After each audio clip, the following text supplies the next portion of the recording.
sumasakay. Oo. Ito pala yan. Kamusta?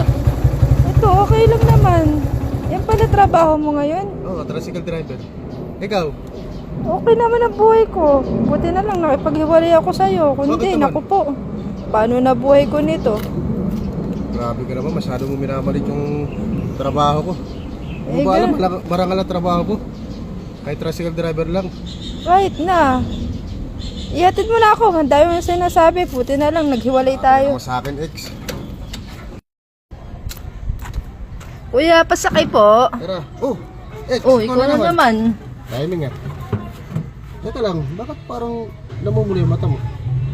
Nag-away kasi kami ng asawa ko eh. Oh, bakit? Nahuli ko kasi may babae. Yan ang sinasabi ko sa'yo. Kung hindi mo ko iniwan, sana hindi ka umiiyak ngayon. Kahit naman maghiwalay kami, hindi rin ako babalik sa'yo eh. Bakit? Eh, tricycle driver ka lang, hindi mo mabibigay yung luho ko. Bah, grabe ko naman. Ano, papati ka na ba? Oo, eh, dami mo namang usap. Hatid mo lang ako, pati mata ko, pinansin mo. Grabe ko. Oh, ex, ikaw na naman. Oo, eh, inantay talaga kita eh. Bakit? Eh, sasabihin ko sana, hiwalay na kami ng asawa ko. Sumama na siya sa babae niya. Sakay muna ako ha. Oh, sige.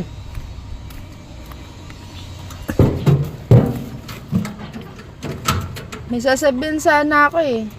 Ano yun? Pwede bang tayo na lang ulit? Hindi na pwede.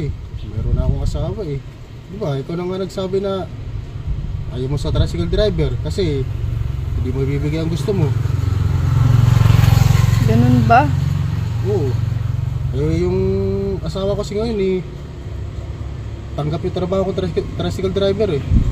Tapos hindi pa maluho yun.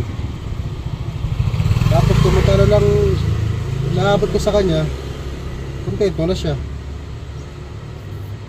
Eh, baka may chance pa tayo. Wala na talaga. Pwede. Magkaibigan na lang tayo. Tsaka huwag ka mag-alala. Makakahanap ka rin ng lalaki ng para sa'yo. Yung tunay na magmamahal sa'yo. Magkantay ka lang. Okay, sabi mo eh. Ay, ganun talaga. Eh, saan ka ngayon? Sa SM, magpapalamig muna. Okay, sige. Sensya ka na ha. Okay lang.